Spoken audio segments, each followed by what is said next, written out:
Discriminator selector है, इसकी आगे कुछ 4 इसमें टाइप्स होती हैं। Discriminant selector, child selector, adjacent sibling selector और जनरल सिबलिंग सेलेक्टर। तो सबसे पहले हम लोग देखेंगे कि डिस्क्रिमिनेंट सेलेक्टर को, कि ये डिस्क्रिमिनेंट सेलेक्टर जो है ये हमारे पास किस लिए यूज़ होता है। तो बेसिकली ये यूज़ होता है हमारे पास हमारे एलिमेंट्स को सिलेक्ट करने के लिए। मीन कि ये हमारे पास एक डिव है, इस डिव के अंदर एक पैराग्राफ है लाइक दिस।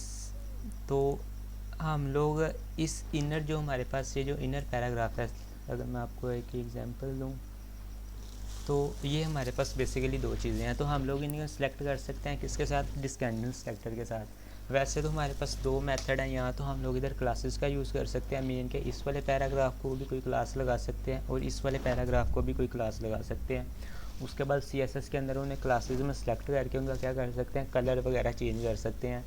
लेकिन इसके बाद भी हमारे पास एक क्विक सोल्यूशन आता है इन्हें का कलर चेंज करने का, वो हमारे पास आता है जी डिस्क्रिमिनेंट सेलेक्टर का। कि हम लोग डिस्क्रिमिनेंट सेलेक्टर से क्या कर सकते हैं कि इनका कलर वगैरह सारा कुछ चेंज कर सकते हैं, इन पर CSS की प्रॉपर्टीज़ अप्लाई कर सकते हैं क्लासेस का यूज़ किए बगैर। तो बेसिकली जो डिस्क्रिमिनेंट सेलेक्टर है वो हमारे पास एक वाइट स्पेस होती है, एक वाइट स्पेस। तो ये वाइट स्पेस क्या करती है कि हमारे जो इनर चाइल्ड्स होते हैं उन वाले एलिमेंट्स को क्या कर सकती है, सेलेक्ट कर सकती है। मीन कि अगर इधर मैं डिव सेलेक्ट करूँ उसके बाद एक स्पेस, ये स्पेस मतलब होगा ये हमारे पास क्या सेलेक्टर है, डिस्क्रिमिनेंट सेलेक्टर। उसके बाद ये वाला पैराग्राफ। तो अब इसने क्या करेगा कि सारे हमारा जो जितना भी हमारा वेब पेज होगा, जितने भी हमारी बॉडी के अंदर HTML के एलिमेंट लिखे गए होंगे, ये उनमें से सबसे पहले पेरेंट डिव देखा कि कौन सा एलिमेंट है जिसका पेरेंट डिव है और उसका जो आगे चाइल्ड है वो पैराग्राफ है। तो ये वाला बेसिकली हमारे पास आ रहा है कि इसका ये पेरेंट डिव है और उसके पास जो इसका चाइल्ड है ये क्या है, पैराग्राफ है। तो ये इसे सिलेक्ट कर लेगा और इस तरह हम जो भी वैल्यूज़ अप्लाई करेंगे, मीन कलर वगैरह, उसके अलावा बैकग्राउंड कलर, लाइक जो भी हम लोग इसे प्रॉपर्टीज़ देंगे ये सारी क्या कर देंगे, इस पर अप्लाई हो जाएंगी। तो अगर मैं पेज को रीलोड करता हूँ तो चेक दिस के ये हमारे पास क्या हुआ है कि जस्ट जो हमारे पास इनर डिव के अंदर जो हमारे पास इनर पैराग्राफ था जस्ट उसका कलर रेड हुआ है और उसका बैकग्राउंड कलर चेंज हुआ है। लेकिन ये जो हमारे पास दूसरा पैराग्राफ है इसका कलर चेंज नहीं हुआ। लेकिन इसके अलावा अगर हम लोग सिंपल भी को सिलेक्ट करते लाइक दिस, तो हमारे पास दोनों का क्या होना था, दोनों जो पैराग्राफ्स हमारे पास होने थे दोनों पे ये प्रॉपर्टीज़ अप्लाई हो जानी थी। तो बेसिकली डिस्क्रिमिनेंट सेलेक्टर भी हमारे पास एक क्विक सोल्यूशन हमें देता है हमारे एलिमेंट्स को सिलेक्ट करने के लिए, कि हम लोग क्लासेस और आईडीज़ का यूज़ किए बगैर एक क्विक सोल्यूशन के साथ हम लोग क्या कर सकते हैं, अपने एलिमेंट्स को सिलेक्ट कर सकते हैं। तो ये हमारे पास एक हो गया डिस्क्रिमिनेंट सेलेक्टर। उसके बाद हमारे पास आता है चाइल्ड सेलेक्टर। तो जो बेसिकली सबसे ज़्यादा यूज़ हमारे पास होगा वो डिस्क्रिमिनेंट सेलेक्टर ही सबसे ज़्यादा यूज़ होगा। उसके बाद हमारे पास आता है चाइल्ड सेलेक्टर। तो ये भी बेसिकली हमारे पास डिपेंड करता है पेरेंट चाइल्ड रिलेशनशिप पे, कि जो हमारे पास पेरेंट होगा उसका जो चाइल्ड होगा ये जस्ट उसे सेलेक्ट कर देगा। मीन के अगर ये हमारे पास एक डिव है तो इस ये डिव पेरेंट है और इस डिव का चाइल्ड कौन सा है, ये वाला पैराग्राफ है। उसके बाद इधर एक और पैराग्राफ लेते हैं, लाइक इसमें कुछ भी पास करवाते हैं। तो अभी इस वाले डिव के ये दोनों क्या हैं, ये वाले दोनों पैराग्राफ क्या हैं, चाइल्ड हैं। लेकिन ये दोनों जो चाइल्ड हैं ये आपस में क्या हैं, ये सिबलिंग्स हैं। तो वही जो जनरल सिबलिंग सेलेक्टर जो हमारे पास थे वो वही ये भी उधर ही वे भी वही चीज़ आ रही है कि ये वाला जो डिव है ये हमारे पास पेरेंट है और ये दोनों आगे उसके क्या हैं, चाइल्ड है। तो अगर हमने जस्ट इनको सेलेक्ट करना हो तो हम लोग कुछ इस तरह से कर सकते हैं कि ये चाइल्ड सेलेक्टर लगाया। बेसिकली जो चाइल्ड सेलेक्टर है वो ये वाला होता है, ये जिस तरह ये वाला डिस्क्रिमिनेंट सेलेक्टर हमारे पास एक वाइट स्पेस था, उसी तरह जो चाइल्ड सेलेक्टर है वो हमारे पास क्या है, ये ग्रेटर देन का साइन है। तो अगर मैं इधर पेज को रीलोड करता हूँ तो चेक दिस के ये वाली जो दोनों प्रॉपर्टीज़ हैं, ये वाली ये इनसाइड जितने ये दोनों पैराग्राफ पे क्या हो रही हैं, अप्लाई कर रहे हैं। मीन इसका कि जो डिव है इसके अंदर जितने भी चाइल्ड होंगे, लाइक इस डिव के जितने भी चाइल्ड्स होंगे पैराग्राफ के नाम से, ये उन सभी के सभी को सिलेक्ट कर लेगा।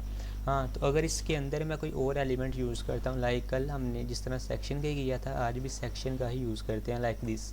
अब इसके अंदर कोई चीज़ पास करवाता हूँ, लाइक इसके अंदर एक पैराग्राफ पास करवाता हूँ, तो ये क्या करेगा कि ये इस वाले पैराग्राफ को सिलेक्ट नहीं करेगा। क्यों? क्योंकि ये वाला बेसिकली ये वाला जो पैराग्राफ है ये इसका चाइल्ड नहीं है, ये वाला पैराग्राफ चाइल्ड है सेक्शन का।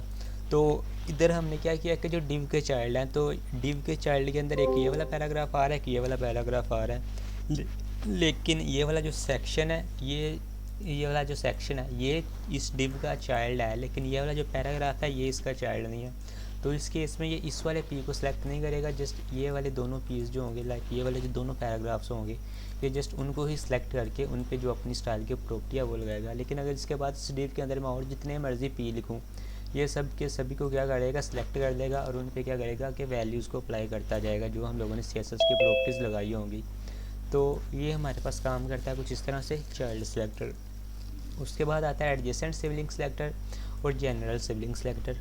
तो ये दोनों सिलेक्टर्स बेसिकली हमारे पास क्या काम करते हैं कि जो भी हमारे पास एलिमेंट होगा ये उसके सिबलिंग्स को सिलेक्ट कर देगा। सिबलिंग्स मीन बहन भाई, जिस तरह हम कहते हैं ना कि जो भी हम एलिमेंट इधर पास करवाएंगे उस एलिमेंट को और उसके बाद उसका जो सिबलिंग आएगा ये उसे सिलेक्ट कर देगा।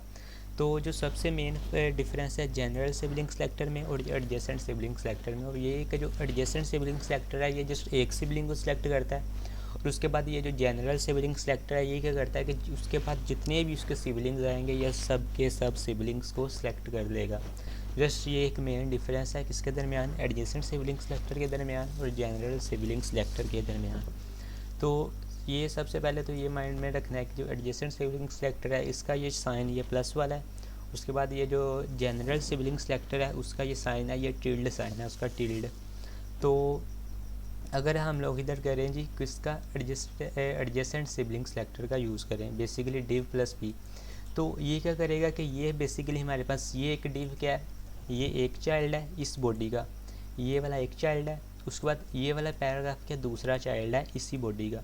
तो फिर इसी हिसाब से ये दोनों क्या हो गए, सिबलिंग्स हुए, मीन ये वाला एक डिव और उसके बाद ये वाला पैराग्राफ, ये दोनों क्या सिबलिंग्स हैं।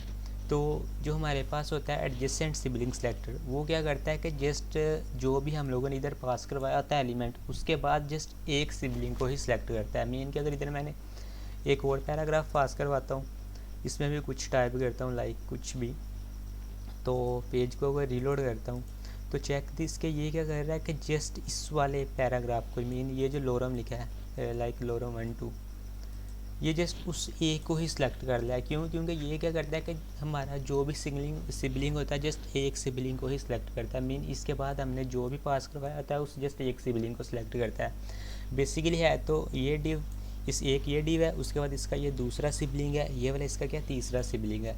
लेकिन इसके बाद जो भी इसका जस्ट पहला सिबलिंग आएगा ये जस्ट उस पहले सिबलिंग को सिलेक्ट करेगा, उसके बाद जितने भी इसके सिबलिंग आएंगे उनको ये सिलेक्ट नहीं करेगा। तो ये कौन सा काम करता है हमारे पास, एडजेसेंट सिबलिंग सेलेक्टर। तो उसके दूसरी तरफ जो जनरल सिबलिंग सेलेक्टर है वो क्या करेगा कि जितने भी इस डिव के आएंगे आगे सिबलिंग्स, मीन के इस डिव के बाद इसके जितने भी इस नाम से सिबलिंग आएंगे, मीन पैराग्राफ के नाम से, ये सभी के सभी को सिलेक्ट कर लेगा।